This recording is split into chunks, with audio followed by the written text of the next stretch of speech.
저는 베이스캠프 학원에서 대성고 국어 수업을 담당하고 있는 하진우입니다. 우선 이 대성고 국어 내용을 말씀드리기 위해서 중간고사 시험 범위부터 한번 보여드리도록 하겠습니다.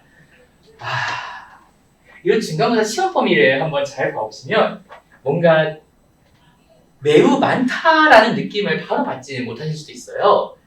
네, 써있는 글의 양 자체가 많지는 않으니까요. 하지만 하나하나 봐보도록 하겠습니다. 현대시 하나, 현대소설 하나, 고전수필 하나, 얘도 현대시 두 제시문, 그 다음에 현대소설, 고전수필 이렇게 우선 교과서에서는 이렇게 만들어 있습니다. 다른 학교와 달리 대성고 같은 경우에는 기말고사의 문법 한 학기 문법 파트를 모두 몰아버리는 특징이 있기 때문에 여기에서는 문학, 교과서에서는 문학만 들어가 있는 상황이라고 보시면 되겠습니다. 그 다음에 이 위에서 단기특강 문학, 여기는 부교재 파트인데요. 시문학, 유형학습 1, 6에서 11페이지. 6페이지면 그렇게 학생들이 힘들어하지 않겠네 라고 보실 수 있겠지만 저기에 그 현대어로 바뀌어 있지 않은 옛날 말로 쓰여 있는 고전 시가들이 껴 있었습니다. 그것 때문에 학생들이 공부를 하다가 이건 대체 뭐 어떻게 해야 돼요? 하는 식으로 이야기를 해주는 부분들이 있었습니다. 소설문학 역시 마찬가지로 현대소설과 고전소설이 섞여 있는 것이었다 라고 보시면 되겠습니다. 마지막으로 이 전국연합학력평가, 흔히 모의고사라고 부르는 것이라고 보시면 되겠습니다. 여기서 이게 글씨가 좀 작아서 정확하게 보이지 않으실 것이기 때문에 제가 말씀을 드리도록 하겠습니다. 각 모의고사별로 35문제가 시험 범위로 들어가게 됩니다. 35문제라고 하면 또 그렇게 많아 보이지 않을 수 있어서 해당 모의고사에서 각각 나왔던 문법 파트가 모두 들어가고요. 그 문법 파트 중에서 2문제가 변형 문제로서 내신 문제에 출제가 되었습니다. 그리고 5문제 빼고 나면 각각 30문제씩인데요. 이 30문제는 흔히 비문학이라고 부르는 정식 교과 명칭으로는 독서라고 부르는 파트 15문항 3개의 제시문이 들어가 있습니다. 그게 3개간이니까 총 9개의 제시문이 되겠고요. 그리고 나머지 15문항은 각각 문학인데요. 현대시는 각각 2편씩 있으니까 총 6편. 그 다음에 고전시가도 역시 각각 2편 정도씩, 그리고 수필도 각각 1편 정도씩 들어가 있는 상황입니다. 그 외에 현대소설 하나, 고전소설 하나까지 들어가 있어서 실질적으로 봐야 하는 범위의 작품 수는 30개가 넘어갑니다.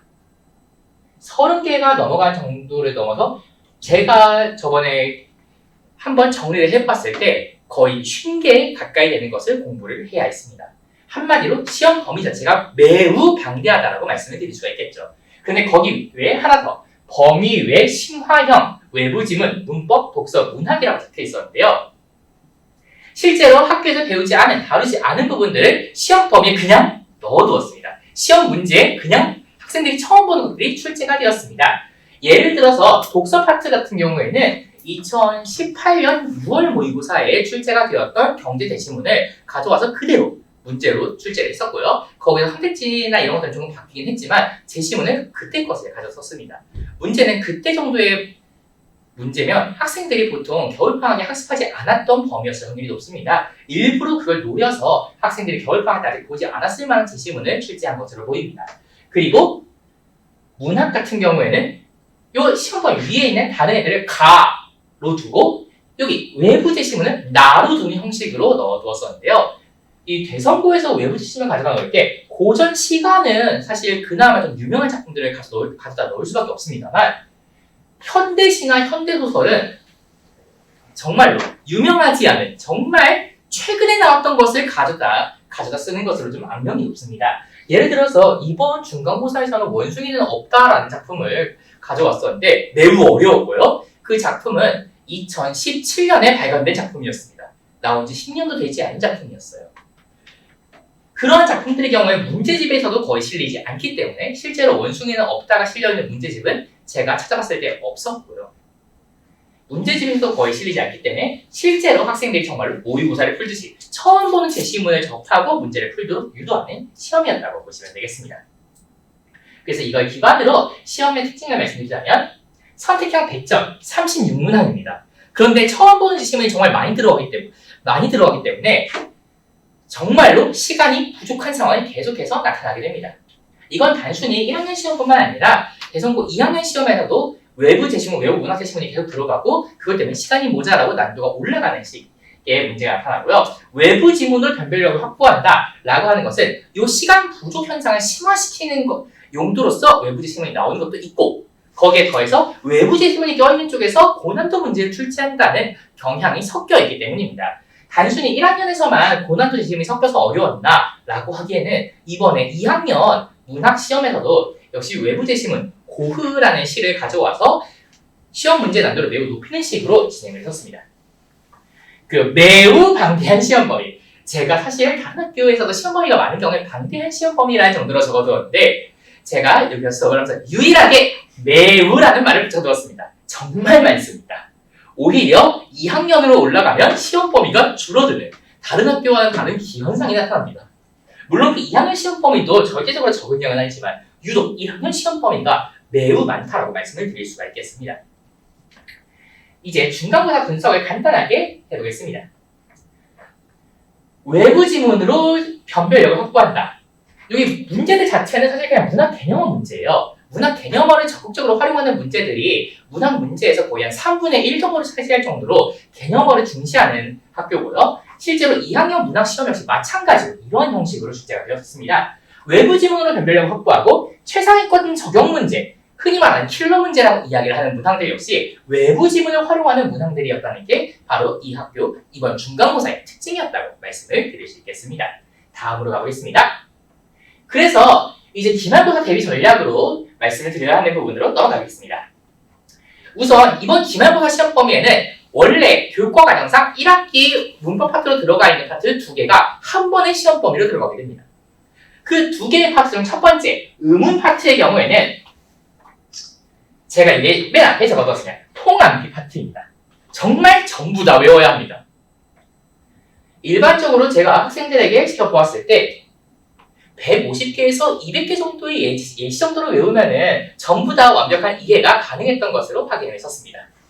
네, 여태까지의 경험상 그렇게 진행을 했었고요. 그 중학교 개념과의 연결이 가장 많은 파트라고 말씀을 드릴 수가 있겠는데요. 중학교 개념이었던 음절의 글소리 규칙, 자음분, 단순화, 히읗 탈락 등이 이번 기말고사에도 똑같이 시험 범위로 그대로 편입되어서 들어가게 됩니다. 그 외에 그와 관련된 다양한 의문의 변동 내용들이 들어가게 되고 그와 관련해서 처음 보는 단어, 익숙한 단어들의 의문 변동을 확인하게 되는데요. 실질적으로 문제 자체는 활용보다는 암기 위주로 물어보게 되어 있습니다. 얘는 고3 수능에서의 요 의문의 변동과 관련된 문제에서도 마찬가지라서 실질적으로 통암기, 암기가 되어 있냐로 커버를 치게 됩니다. 저는 수업에서 5월 중으로 정리를 완료할 예정인데 사실 문법 파트는 무슨 일이 있어도 저는 5월에 끝내놔야 한다라고 감히 말씀을 드릴 수 있겠습니다. 그렇지 않을 경우에는 그 뒤에 수많은 모의고사 시험 범위를 보면서 문법 파트를 다룰 시간이 없어지게 돼요.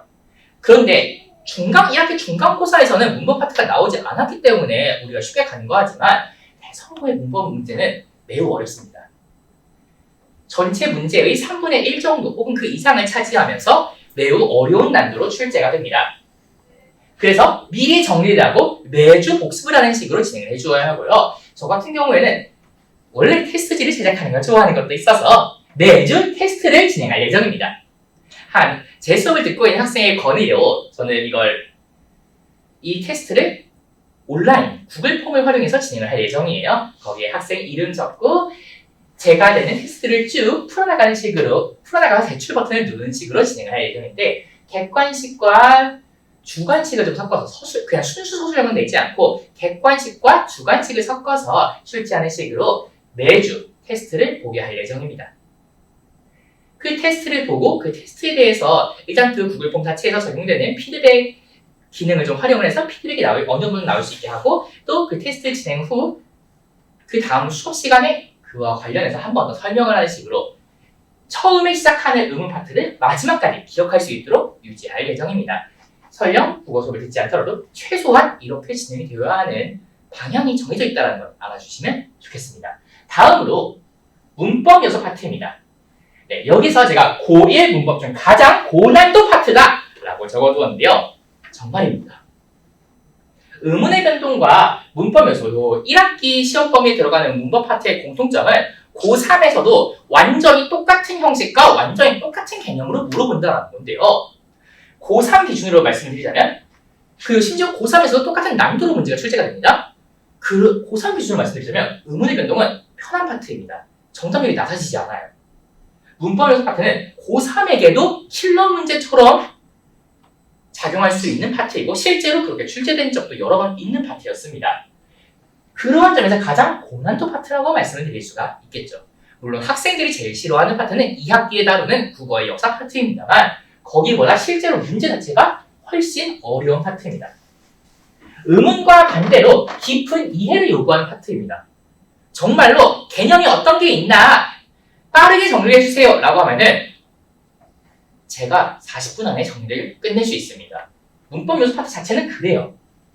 그런데 그렇게 하지 않고 제가 실제로 이 파트를 수업할 때는 2시간 이상의 시간을 소모할 예정입니다.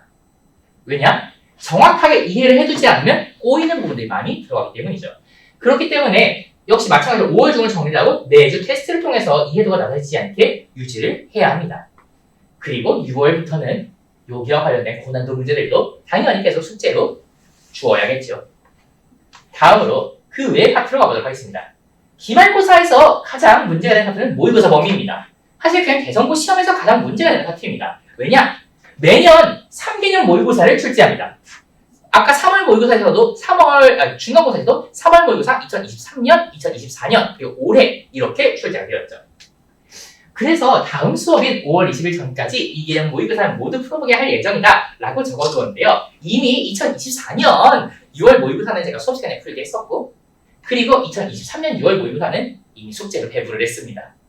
풀어보지 않으면 참 수업을 따라가기 힘들어지는 상황이 되겠죠. 제가 수업에서 이렇게 진행했다는 건 다른 말로 말씀드리자면 문법 파트를 정리하면서 모의고사는 지금 풀어놓아야 한다는 것이라고 보시면 되겠습니다. 올해 모의고사는 제가 지금 대비를 할 수가 없습니다. 저는 유출을 할 수 없고 제가 문제를 갖고 있는 것도 아니거든요. 하지만 그 전에 모의고사는 미리 어느 정도 최소한 문제는 풀어본 상황이어야 그 다음 내용을 대비할 수 있게 됩니다.